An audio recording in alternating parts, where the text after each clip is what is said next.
bem-vindos à nossa segunda atividade da disciplina. Vamos conversar agora sobre algumas perguntas interessantes sobre a importância e as ameaças à conservação da biodiversidade.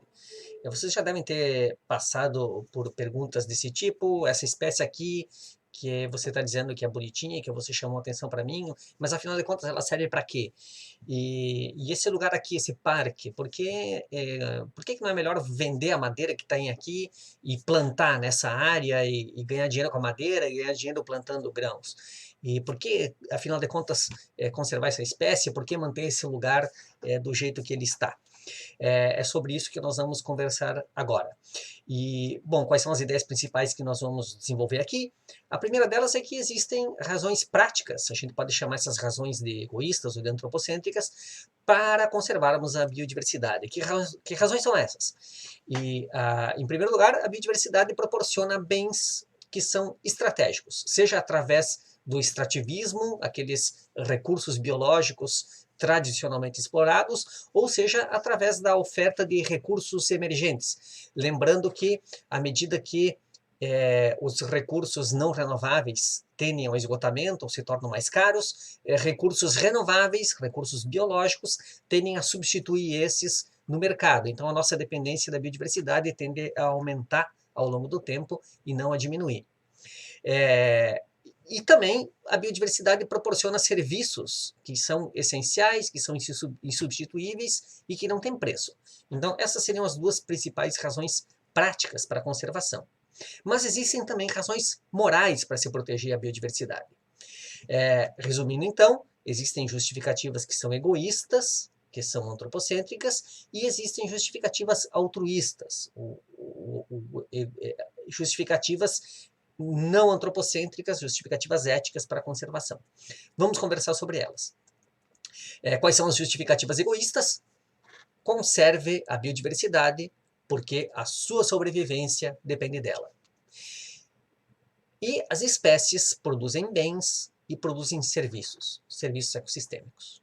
Então, a biodiversidade é boa para nós, seres humanos. E quais são as justificativas altruístas? Conserve a biodiversidade, porque, afinal de contas, todos os seres têm direito à existência, as espécies não nos pertencem, ao contrário do que propõem alguns ensinamentos religiosos. Nós não somos superiores e, portanto, nós não temos o direito de extinguir espécies. De fato, existem diversas posturas ambientais modernas. E é interessante que a gente converse um pouquinho sobre cada uma delas. Existe uma postura que é egocêntrica. Essa, na verdade, não é uma postura ambiental. Ela é mais fácil, mais interessante caracterizar ela como não ambiental ou anti-ambiental. É uma postura utilitarista focada em direitos individuais. É a ética laissez-faire. Existe uma ética, agora sim, ambiental que é antropocentrista. Ela tem um viés utilitarista e tem uma preocupação com direitos que agora que não são individuais, mas que são coletivos, por isso que ela é ambiental. E existem as posturas biocêntricas e ecocêntricas que estão focadas não em valores utilitaristas, mas no valor intrínseco da biodiversidade. Interessante conversarmos um pouquinho sobre cada uma delas. A primeira forma de pensar que nós estamos discutindo aqui, a primeira que nós estamos discutindo aqui, não a primeira que já existiu, é a postura egocêntrica. Ela é uma postura utilitarista focada nos direitos individuais. Eu tenho direito a explorar esse recurso, eu tenho direito a pescar esse peixe, eu tenho direito a cortar essa floresta, essa área me pertence e vocês não podem me dizer o que fazer. Vocês já devem ter ouvido esse tipo de discurso, e nós estamos ouvindo esse tipo de discurso com bastante frequência nos últimos tempos. Bom, essa ética egocêntrica, ela já é uma evolução em relação a posturas anteriores. Antes da Idade Moderna, lá na Idade Média, não existiam direitos individuais. Todos os recursos eram uma possessão e eram um direito de determinadas elites, da nobreza, de uma forma geral. E, portanto, não existiam direitos individuais, eram os nobres e os servos.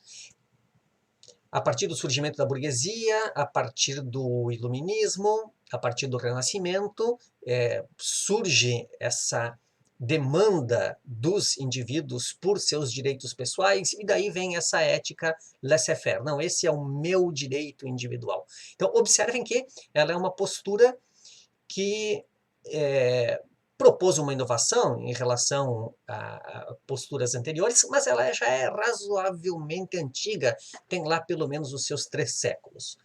Uma segunda postura, que já é do final do século XIX, indo para o século XX, que é a chamada postura antropocêntrica, ela surge relacionada com um segundo conjunto de direitos, que são os direitos coletivos. Não, peraí, esses peixes não pertencem exclusivamente a ti, essas árvores não pertencem exclusivamente a ti, porque todos nós temos interesse nesses peixes, todos nós temos interesse nessas árvores, todos nós temos direito a explorar esse recurso.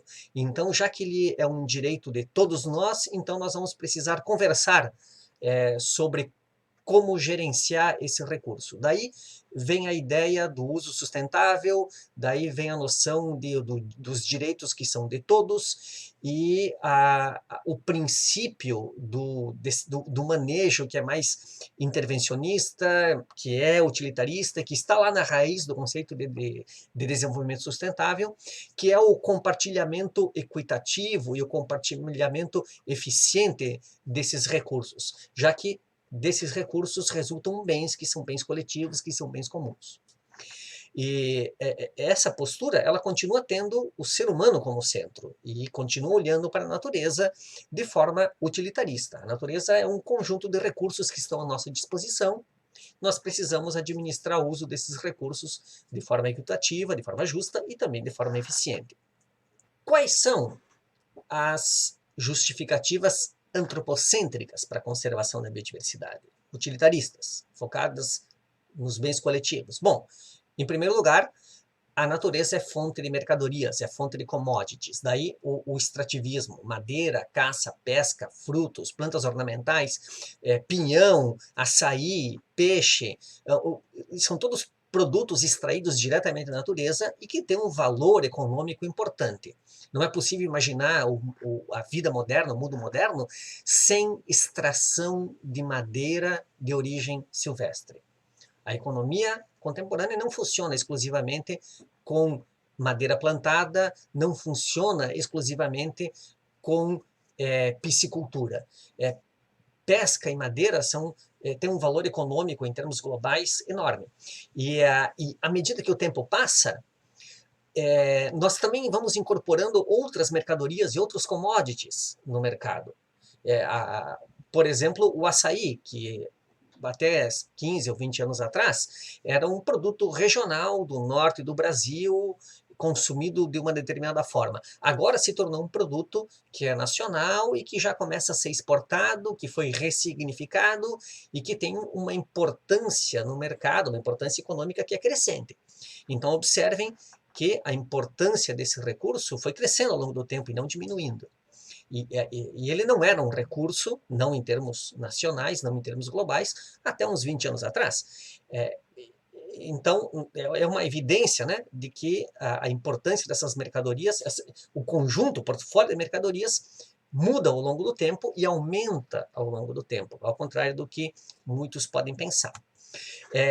Também existem os novos medicamentos, os novos alimentos, os novos materiais, constantemente surgem doenças novas, desafios de tratamento novos, existe a mudança climática, existe a necessidade de se desenvolver variedades e raças adaptadas a novas condições ambientais, adaptados a novos hábitos alimentares, existe a necessidade de se produzir novos materiais sustentáveis, renováveis, que substituam materiais de origem não renovável.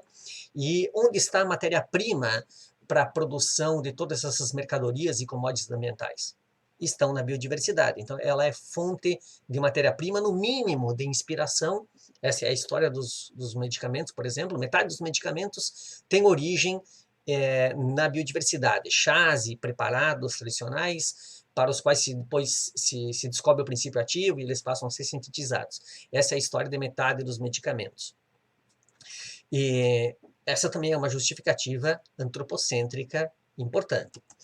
E existem as mercadorias e commodities ambientais mais modernas, que têm tomado progressivamente maior importância econômica, que tem a ver com turismo e recreação. Os principais destinos turísticos do planeta vendem biodiversidade indiretamente, porque vendem lugares onde as pessoas vão ter a oportunidade de conviver com a natureza. São lugares que são limpos, são lugares que são conservados, são lugares que são bonitos. Então, existe todo um serviço ambiental que está sendo vendido aqui. Quando se fotografa uma cena, quando embaixo d'água, em cima d'água, numa montanha, seja onde for, nós estamos fotografando a biodiversidade, nós estamos fotografando a natureza conservada. Então, e é isso que está sendo vendido no final das contas. Ainda que a gente não tenha a menor ideia de que espécies compõem aquele cenário. Muitas vezes esses cenários não, eles são produzidos, são alterados, são modificados. Existe uma intervenção humana que torna eles fotogênicos do nosso ponto de vista humano, né? Então, eles não necessariamente são formados exclusivamente por espécies nativas ou são inalterados. Não, em geral, são lugares que têm algum grau de modificação com o objetivo de produzir conforto e oportunidades. Convém falar um pouco mais sobre esse detalhe. São esses locais aqui, por exemplo. Então, essas são também oportunidades em áreas urbanas, em áreas verdes, de se entrar em contato com a natureza, mas são lugares já bastante alterados e bastante modificados do ponto de vista do que nós entendemos como áreas destinadas à conservação da biodiversidade. E existem, finalmente, como justificativa antropocêntrica, os já agora famosos serviços ecossistêmicos. O documento mais importante sobre esse aspecto é a avaliação ecossistêmica do milênio. Ali estão disponíveis os conceitos, as avaliações desse aspecto. Na concepção da avaliação ecossistêmica do milênio, existem 4 grupos de serviços ecossistêmicos: serviços de suporte, abastecimento, serviços culturais e serviços de regulação. E o leque de serviços ecossistêmicos estão distribuídos, estão categorizados nesses 4 grupos aqui. Essa é uma forma de se conceber essa área, que é uma área bastante nova e ainda não totalmente desenvolvida, mas existe talvez uma forma mais interessante de conceber serviços ecossistêmicos, que é essa visão alternativa aqui. Os serviços ecossistêmicos, eles são serviços resultantes do funcionamento dos ecossistemas e que proporcionam benefícios para a sociedade. Então, aqui nós temos uma cadeia que inicia com processos ecossistêmicos, dos quais derivam serviços, dos quais derivam benefícios.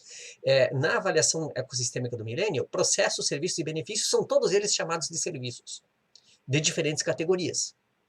E aqui, nessa outra classificação, estamos propondo que serviços sejam apenas o resultado dos processos, e benefícios são diferentes de serviços, porque benefícios envolvem trabalho humano. Então, a produção de madeira é um serviço ecossistêmico, mas o benefício da madeira envolve a sua transformação pelo trabalho humano em um móvel, em um produto que vai ser colocado no mercado. Então, o benefício sempre envolve a apropriação humana, a realização do benefício, no sentido da teoria marxista, que envolve trabalho humano. Então, benefício é diferente de serviço. Serviço é o resultado de um conjunto de processos. Então, a fotossíntese não é um serviço. O serviço é o que tem utilidade para a espécie humana, que é a produção de madeira que resulta da fotossíntese. Mas o benefício da madeira é outra coisa, porque essa madeira precisa ser serrada e beneficiada, isso significa trabalho humano. Então, essa é uma outra forma, talvez mais coerente, da gente enxergar e entender o que são serviços ecossistêmicos, que é um dos argumentos antropocêntricos para a conservação da biodiversidade. Sobre serviços ecossistêmicos, eu vou chamar atenção para mais um aspecto interessante, que é o seguinte: a forma como nós nos relacionamos e nós lidamos com as nossas ambições determina a provisão dos serviços ecossistêmicos. quantos serviços existem hoje e quantos existirão no futuro. E o nosso bem-estar no futuro, ou seja, quem se beneficia desses serviços ecossistêmicos e quem não se beneficia desses serviços ecossistêmicos. E existem várias possibilidades de futuro, em termos de serviços ecossistêmicos, dependendo de como nós nos relacionarmos entre nós, não com a natureza, pessoas entre pessoas, e como nós lidamos com as nossas ambições. Então, existe uma possibilidade que é um foco no bem-estar em uma oposição a um foco no crescimento da economia. Vocês devem estar acompanhando cotidianamente esse embate, esse discurso clássico da economia, de que a economia precisa crescer, e ponto, né? O crescimento da economia é bom e é só isso que importa, posicionamentos críticos dizendo não, não é o crescimento da economia que está no centro, mas é o bem comum que deve estar no centro. E um foco em direitos individuais, entre uma postura que é laissez-faire e uma postura que é mais comunitária, que é preocupada com o bem comum, que é preocupada com os direitos coletivos. Bom, isso sobre as justificativas egoístas, mas existem também as justificativas altruístas. Existem dois grupos de éticas ambientais modernas que não são antropocêntricas, o biocentrismo e o ecocentrismo. Eles se confundem em algumas medidas, mas são contraditórios em outras medidas, e nós tendemos a ter características simultaneamente de um e de outro, o que, de certa forma, também envolve um certo grau de contradição. Quais são essas duas posturas? Bom, em primeiro lugar, as posturas biocêntricas, que estão focadas no reconhecimento do direito à existência das espécies, um direito à existência reconhecido principalmente no nível dos indivíduos, e dos indivíduos que são sencientes, aqueles indivíduos que têm capacidade de sentir prazer e dor. Então, estes indivíduos que são capazes de sentir prazer e dor são entendidos como sujeitos, ou seja, eles têm direitos em nível individual. Então, esses indivíduos, portanto, não podem ser colocados numa situação de ameaça ou de perigo, assim como nós não podemos expor pessoas a situações de ameaça e perigo, expor pessoas a riscos, porque eles têm direitos no nível dos indivíduos. E respeitar esses direitos é o foco de uma dessas posturas biocêntricas, que é uma postura mais radical. São indivíduos, são sujeitos, eles têm direito à existência, assim como nós temos direito à existência, eles têm direito a conforto, a evolução, a oportunidades, assim como nós, e ponto. E existe uma postura biocêntrica que é mais utilitarista, que entende que é preciso compatibilizar direitos e benefícios de todos, e é necessário fazer algumas contas com o objetivo de maximizar benefícios comuns. Isso pode envolver sacrifícios, pelo menos determinados sacrifícios de determinados indivíduos. E existem as posturas egocêntricas, que, assim como as biocêntricas, também reconhecem valor intrínseco, também reconhecem o direito à existência, mas elas não estão focadas nos direitos individuais de indivíduos sencientes, estão focadas em direitos ambientais. Estão focadas... O maior bem não está em proteger um indivíduo, o maior bem está em proteger um coletivo, que é uma população, que é uma espécie, que é um ecossistema. Então, o coletivo está acima do indivíduo. Nas posturas biocêntricas, os indivíduos estão acima do coletivo. É interessante que a disputa entre essas duas formas de pensar e valorar, elas existem também nas relações entre as pessoas. Essas são justificativas altruístas. No centro delas está o reconhecimento do direito à existência, que está sendo chamado aqui de reconhecimento de valor intrínseco. Se algo tem valor intrínseco, colocar este ser ou este algo em ameaça não pode ser feito. Então, qualquer intervenção implica a obrigação de demonstrar que não haverá dano. Observem que isso inverte a relação de atribuição de responsabilidades quando a postura é antropocêntrica. Se a postura é antropocêntrica e alguém propõe não utilizar porque aquilo tem um outro valor, este outro valor precisa ser provado. Porque o valor utilitarista está dado, ele é reconhecido. Agora, se aquele elemento da natureza possui valor intrínseco, possui direito à existência, e alguém quer usar, este alguém que quer usar é que tem que provar que não vai colocar a população, o indivíduo, o ecossistema, seja lá o que for, numa situação de perigo. Então, se inverte a obrigação, se inverte a responsabilidade da demonstração, né? Ou demonstrar que é útil, ou demonstrar que não vai causar dano.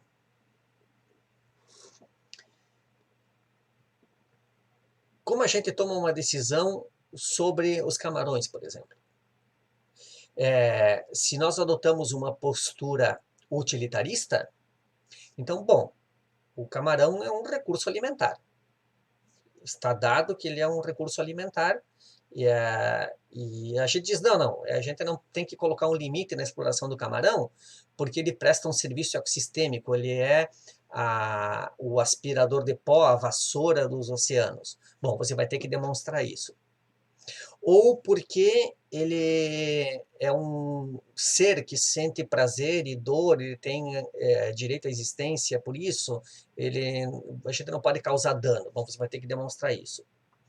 Ou porque ele faz parte de um ecossistema complexo, ele tem um papel nesse ecossistema complexo, ele compõe um cenário que nos atrai, que tem valor econômico, e se a gente mantiver, ele vale mais vivo do que morto, porque a gente vai ganhar mais dinheiro com turismo do que com pesca. Bom, então você vai ter que demonstrar isso. Agora, se o valor intrínseco é reconhecido, então quem quer comer camarão é que vai ter que provar que este valor intrínseco não está sendo ameaçado. Inverte-se o ônus da prova. O valor intrínseco, ele é compartilhado entre as posturas biocêntricas e as posturas ecocêntricas. Mas lembrando, elas têm uma diferença importante entre si, né? O maior bem, o maior valor nas posturas biocêntricas está no indivíduo. E as posturas biocêntricas tendem a reconhecer este valor, essa alteridade, a atribuir, reconhecer indivíduos como sujeitos apenas quando eles são animais sencientes. Isso exclui a maior parte da biodiversidade, que não se trata de animais que tenham capacidade de sentir o prazer e dor. Enquanto que as posturas ecocêntricas reconhecem valor em todas as espécies e em todos os indivíduos, independentemente de serem sencientes ou não, mas colocam o maior valor no coletivo e não no indivíduo. Quais foram, então, as ideias principais que nós desenvolvemos aqui? A de que existem razões práticas, egoístas, antropocêntricas para se conservar a biodiversidade. Essas razões envolvem um reconhecimento de que a biodiversidade proporciona bens estratégicos, seja de recursos já tradicionalmente reconhecidos e com valor no mercado, seja com a necessidade ou o desejo de recursos emergentes, espécies que não eram úteis até então e que passam a ser úteis a partir de um determinado momento, e que essa necessidade é crescente com o tempo. Que a biodiversidade proporciona serviços que são essenciais, que são insubstituíveis e que não têm preço, que serviços ecossistêmicos são diferentes de benefícios, que são diferentes de processos ecossistêmicos, e que existem também razões morais para se proteger a biodiversidade. Razões que podem ser biocêntricas, que reconhecem valor intrínseco, mas que atribuem um maior valor a indivíduos que têm capacidade de sentir dor, que são sencientes, ou razões ecocêntricas, que também reconhecem valor intrínseco, mas reconhecem valor intrínseco em todos os níveis hierárquicos de organização à vida, de genes a populações, a ecossistemas, e sempre os coletivos, quanto mais abrangentes, mais valor tem do que coletivos menores ou indivíduos em particular. Era isso que tínhamos para apresentar aqui, e até a nossa próxima atividade.